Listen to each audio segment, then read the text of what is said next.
Assalamualaikum mbooloo mi ñu ngi leen di nuyu yéen ñëpp kenn ku ne turam santam comme ni ko Ngouda waxee loolu moo fi am dénonciation la ñuy def maanaam jéebaane ku ñuy jéebaane mooy maire Thiénaba di Talla Diagne lañ ciy jéebaane mooy ay délibération suuf yu dëppoowul ak ni ko charte yi waxee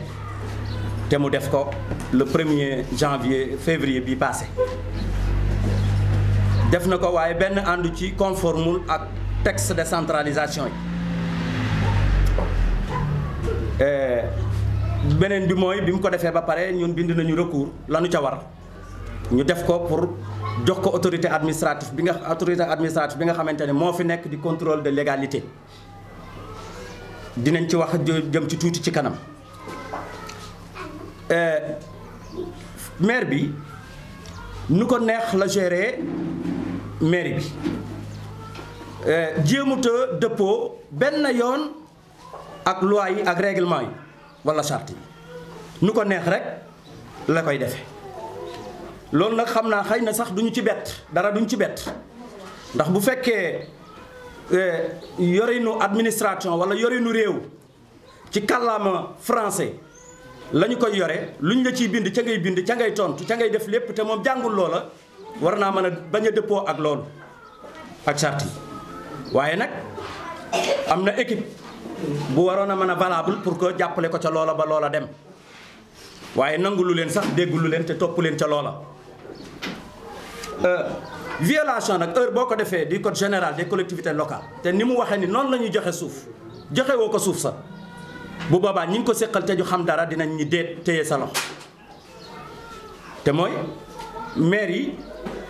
bokkul ak communauté rurale moom ba tey jàpp na ni communauté rurale la ñu yore bi nga xamante ni commission domaniale bi nga xamante ni moo war a saytu maire yi ak commission domaniale bi war a saytu communauté rurale kenn ku ne xam na ni bokkul ndax bu dee maire yi mënoo cee génne cadastre mënoo cee génne impôt et domaine mënoo cee génne urbanisme mënoo cee génne conseil départemental bi mënoo cee génne sous préfecture bi mënoo cee génne maire bi juróomi mbenn kuréel yii moo mën a délibéré ay suuf wala ñu joxe ay suuf ci ab commune ñoom la ko yoon jox te balaa booba ñu di ko jox ñoom dañuy saytu dañuy defar benn plan de développement urbain kooku ñoom ñépp ñooy indi seeni techniciens ñu ànd defar ko ba nga xamante ni Thiénaba suuf si ni mu tëdde dinañ ko dessiner ni suuf si nii la tëdde kon lii fee lañ koy def lii fee lañ koy def bu dee dëkkuwaay ñu ni fii lañ koy def bu dee ay bloc administratif ñu ni fee lañ koy def bu dee forêt classée ñu ni fee lañ koy féetale bu dee bayukaay ñu ni côté bee la ñuy bayee noonu lañ koy tërale ba pare te bés bu ñu dee dagg suuf ñooñu ñëpp dañuy taxaw ñu ànd dagg ko mu soog a dëppoo ci yoon waaye moom ba tey jàpp na ni commission bi fi nekkoon te commission communauté rurale ba léegi am nañu sañ-sañu dagg benn mètre suuf amuñu ko te moom loolu la wéyee di ko def même bu ñu ko dee def sax yoon bi daf laa wax ni la ñi nga xamante ni ñoom la ñuy délibéré suuf yooyu bu ñu defee ay demande yooyee commission domaniale yi nga xamante ni ñoo ko war a saytu dañu war a dem sur le terrain def ay enquête foofu la ñu gën a amee problème parce que ñaar fukki délibération ak ñett yii ñu fa def le premier passé benn bu ci ne ci sama loxo la bii la jaar ndax buñ ci yëkkati rek nee naa leen andi leen ma jàngat ko mais bu ma ko jàngatee la ma cay gis mooy photocopie carte d'identité ki demandé ki bëgg a jël suuf si bénéficiaire bi ak demande ba nga xamante ni moom la bind ak rapport commission domaniale bi nga xam ne moom lañ jàpp ni mooy commission domaniale muy ñeenti nit yi nga xam ne ñoo fa demoon seeni signature ku ñu entendre ku nekk sax du ñu def sa identification doo signé xam nga nit balay dugg ci dossier te dossier boobu ça fait l'objet d'une juridiction la ca war mooy kii kuy joxe suuf nga signé ni maa ko joxe wax say wax ba mu leer ki nga ko joxe wax ni ñoo ko joxe ñu bind sa numéro carte d'identité ca biir nga signé ca biir PV ba te fekk ñu entendre ña nga bokkal suuf si ndax kenn ku ne xam na ni suuf ni mu tëddee fii ci Sénégal mooy suuf bu ne ab famille ya ko war ab famille ya koy yor famille boobu nag bu ñu ko yoree ka ca mag rek mënut a jékki-jékki jóg ñëw ni man damay jël suuf si dama koy jaay te suuf nga ñëw ni ko defal demande de délibération ñëw ci maire bi ma délibéré la ko loolu affaire bu violation dëgg la loolu état bi da ca war a jàpp parce que deal boobu mooy am ci maire yi ñu di ko def te loolu dëppoowul ak yoon amu ci benn ci ñaar fukk délibération yi ma lay wax ak ñett yoo xamante ni kenn ci ñoom ñi ñu entendre signé nañu ci këyit ñi ngi joxe tool bi ak ñi jaay jënd tool bi ak ñi joxe tool loolu boo liggéey fan nga jëm man mën na noo xëy jaay sa tool yow te doo ko yëg ndax demande rek la ñuy def andi ko te suuf si dañuy war a xam ni ay maam ñoo ko joxoon ay maamaata ko joxoon maam ay maam joxe ko yeneen maam yooyu jox ko ay baay yooyu jox ko ay doom yooyu bu ñu ko jaayee tey boo liggéey ki si biir sët yeeg sët yi fan la ñuy taxaw te lépp ay gan lañ koy jaay te ay hectares ñu topp ko di ko miire rek longooru Ila Touba bi yépp ñu ngi ko commencé di ko jaay di ko miire ay hectares commencé di ko miire te dañ koy jaay di ko jënd loolu mooy li nga xamante ni dañu jàpp ni lii dañ ko war a arrêté ñu dénoncé ko ba mu leer que ñu bàyyi loolu. am na ci loo xamante ni moo nu gën a yéem te dañ ciy wax parce que ay autorité administrative autorité yoo xamante ni ci nguur gi la ñu ne le ministre de l'intérieur Aly Ngouille Ndiaye ci boppam ñeenti délibération ci benn bis mais c'est choquant en étant maire de la commune de Linguère ñëw fii ba Thiénaba lëkkaloog maire bi defal ko ay délibération illégale de 14 hectares ay suuf yoo xamante ni dañ koo jënd ci ay nit ñaa ngi fii bu ngeen leen entendre dégg leen ni ñoom dañoo jaay seeni suuf ñu ngi saax-saaxe fi mu ne am na ay coow sax parce que ñañu war a élargir enquête ba mu àgg ca ña bokk suuf ya ñooñu ñëpp ñu ngi revendiquer yëf yi kenn du jël suuf di ko tayle wala nga jël suuf di ko jaay mais ma ni ñenn ñi ci am ay ndombay tànk ci nguur gi bu ñu abusé ci seen pouvoir yi leen doomu aadama yi jox pour exploiter doomu aadama yi loolu dafa ñaaw dañ koy dénoncer loolu warut a mën a am ci dëkk bii toog sax Serigne Thiénaba bu fi demandé woon 15 hectares donc nga dégg fi coow moom mi moom dëkk bi keneen mësuñu ko fee amal 5 hectares wala 2 hectares mësu fee am ci délibération ñu jàpp benn kilifa parce que am na ndomb ak tànk am na nguur mu lëkkaloo ak maire ñuy néewal doole nit ñi di jël seen suuf yi di ko miire loolu nous le dénonçons tegewul ci yoon nañu bàyyi li ñuy def jaaduwul jékkul jaaduwul amu ci lenn loo xamante ni du moom maire bi day jóg rek di def rek ay délibération suuf nañ ko arrêté que ça s'arrête dafa laaj nag ab audit du fichier audit du foncier daf ko laaj ñu ngi waxoon nañu waxaat et encore dinañu continuer di waxaat parce que day continuer di persister di gën a def te li muy def ñi ko war a yëg nañ ko attekat yi yëg nañ ko ñi ko war a woo yoon nañ ko toutes les institutions de contrôle de l'État yëg nañ ko waaw lu tax lii ñu bàyyi ko muy persister di dem rek suuf yi ñëpp a ko bokk nañu bàyyi suuf yi ñuy business di ko jaay tegewul ci yoon beneen bi damay ñëw bu ko tuddul woon du ma ko tudd mais woo na presse bi barki démb fii ci këram ànd ak ñenn ci nawlay meeram yi nga xam ne ñoo bokk département bi wax leen ñu di ko déglu bu ngeen ko gisee ci journal ci internet bi di ngeen ko gis mu wax la mu ca wax lépp dellu siwaat ci 600 hectares yi mu fi defoon illégalement bu ci dellu siwaatul woon duñ ci dellu si mais 600 hectares yi laa leen di fàttali lan la parce que nii mu koy wëndee di ko layee ci responsable yi wala autorité yi demeewul noonu de wala bu ñu yaakaaree ni noonu la demee nañu pencoo doomu aadama yépp ñëw journal yépp ñëw mu ñëw toog ma ñëw toog population bi ñëw toog ñu wane yëf yépp mu leer nañ tey nag il faut que ma def ci benn extrait bu ndaw pour wan leen li nga xamante ni moom la def ba ngeen xam ni loola est-ce que dëppoo na ak yoon wala dëppoowul ak yoon gis nga lettre bii muy wane ni moom la ministre du renouveau urbain bindoon pour conseil bi pour que ñu joxe seen avis ci 300 hectares 300 hectares na ci conseil municipal bi joxe seen kàddu ba xam dañ ko war a def pôle urbain mu bind ko naw lay maire Sénégal yépp moom ministre bi ni kenn ku ci ne maire ku ne na ca àddu ñun bi mu ñëwee bi ñu ko jàngee ci mairie bi la ñu gis mooy lii de war naa mën a neex ndax pôle urbain baax na kon heure bu ñu ca àggee bu ñu ko bëggee def mën nañ ko def loolu la ñu wax mooy lettre bii ministre bee ko bind ak signature am ak lépp mi ngi nii 300 hectares la ci demandé bii mooy conseil municipal bi keroog ba ñu dajee di bind dañoo wax ni conseil municipal bi dañoo d'accord ci ni bis bu waree ñetti téeméeri hectares yi waree am kon mën nañ koo def muy addu bañ ca addu naan ni loolu kon joxe ca seen avis nag mooy sama gis-gis gis-gis bañ ca joxe mooy gis-gisu ñetti téeméeri hectares yi heure bu ñu ca àggee war naa am moom la ñu bind nii. préfet sous-préfet ci boppam moo bind fii cacheté signé wax ni gis naa ko vu sans observation la ca def gis naa ko mais awma lu ma ca wax. kon amul lu ma ca wax nag mooy kon loola moom dina mën a jàll waaye lii ak li dëppoo li nekk fii dafa uute lool ndax fii ñetti téeméeri hectares lañ fi demandé mu bind fii juróom-benn téeméeri hectares 600 hectares yem ci ñaari kayit yii presse bu mu woo wan la ñaari kayit yii làq la beneen bi nag yàlla def na noonu dañ koo am mooy bii bu ñu ko liiroon ci lay gën a baax pour ñëpp mën koo xam. mi ngi nii objet d'affectation de 600 hectares moom la bind ministre du renouveau urbain ni ko disponible na mën nga cee def lépp lu la neex mi ngi ci Thiénaba kon jox nañ la juróom-benn téeméeri hectares. waaw ki ñaan ñetti téeméer loo ko joxe juróom-benn téeméer loo ko affecté dem ba affecté ko te conseil bi toogul woowoo benn conseil municipal conseil yaa ngi nii wootewul benn conseil municipal pour ñu délibéré ca loola nga ne ko jox naa ko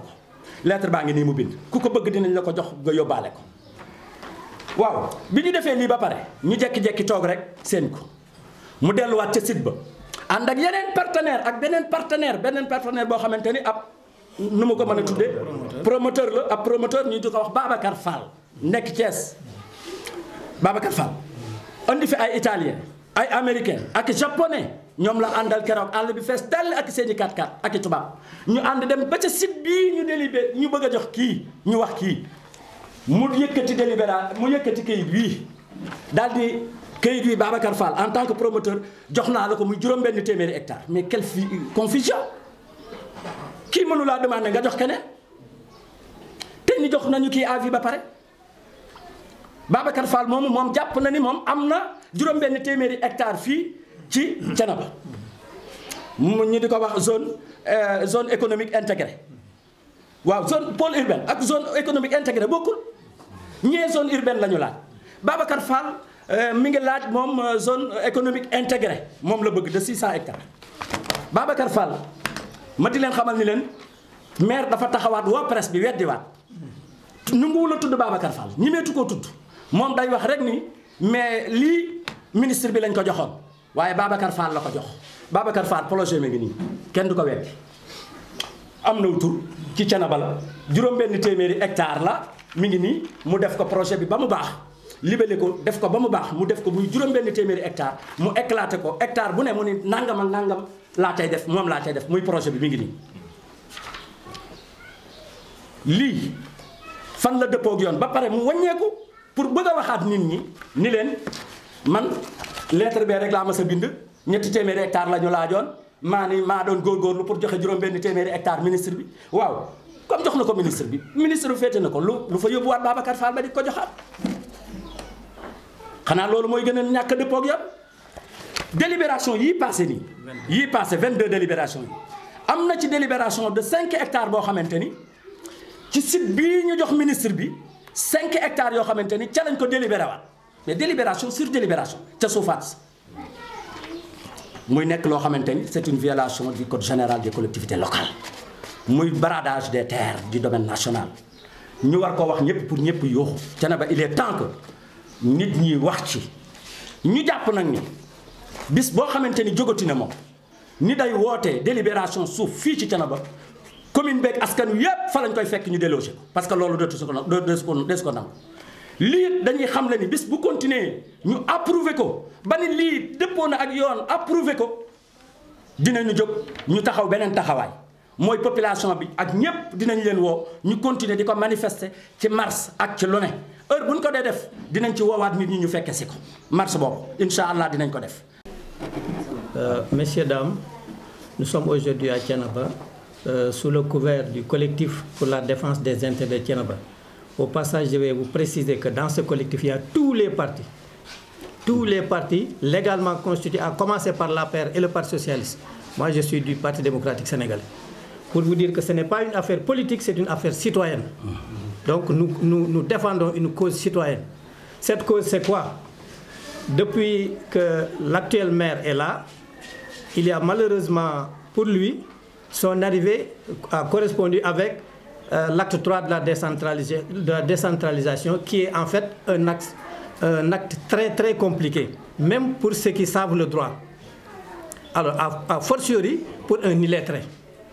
et un illettré têtu. Alors, comme nous avons fait ensemble ce qu'on appelle la communauté rurale, ils pensent qu'aujourd'hui, avec l'acte 3, avec la communalisation, les communes, c'est exactement des communautés rurales. Et c'est comme ça qu'ils fonctionnent. En quoi faisant? Il a exactement mis sur place un organe qu'il appelle commission domaniale. Or, cette commission-là n'en est pas. Parce que dans une mairie, la commission domaniale est composée de 6 parties, de 6 membres. Chaque membre émanant d'un service bien déterminé. Il y a le maire ou son représentant, le préfet ou le sous-préfet ou son représentant, le représentant de l'urbanisme, celui du cadastre, et enfin celui des impôts et domaines, et enfin celui du conseil départemental.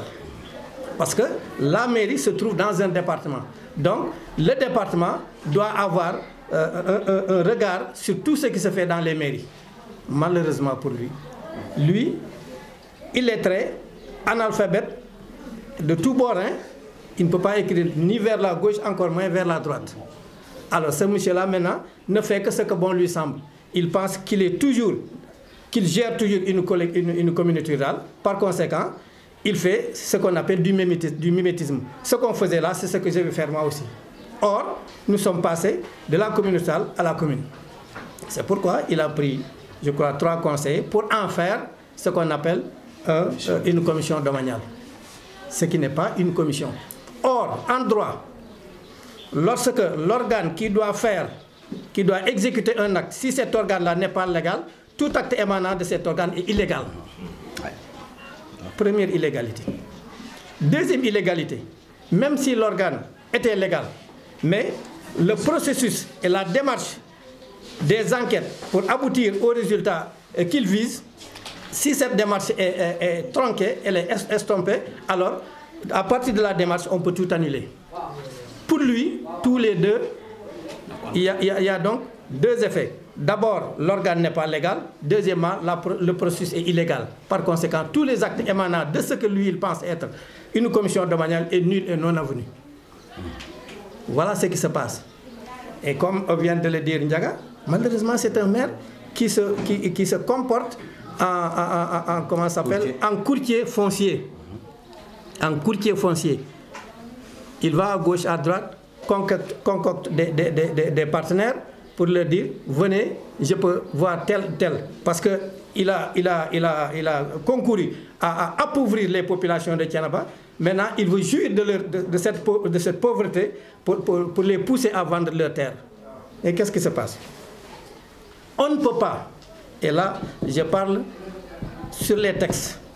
on ne peut pas prendre des terres de Keur Sadio et les affecter à Aly Ngouille Ndiaye. Ça, je le dis haut et fort. Aly Ngouille Ndiaye n'est pas de Thiénaba. Et dans les pièces que nous avons, il n'y a pas un seul acte écrit, signé, légalisé, liant Aly Ngouille Ndiaye et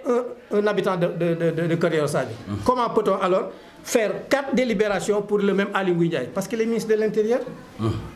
Mais il est citoyen sénégalais, comme le petit Keur-Roi qui lui vend sa terre. Or, je crois que c'est clair et net, on ne vend pas la terre. On ne vend pas la terre. Dans le dossier, il n'y a aucun lien, aucun rapport, aucun accord entre Aly Ngouille Ndiaye et ceux qui prétendent lui avoir donné les terres. Et on fait directement la délibération au nom de Aly Ngouille Ndiaye. Or, pour faire une délibération foncière, l'enquête est extrêmement importante. Parce que dans tous les villages, les terres appartiennent à des familles. On dit que ça, c'est la terre des Fall, ça, c'est la terre des Diop, ça, c'est la terre des Ndiaye, et ainsi de suite.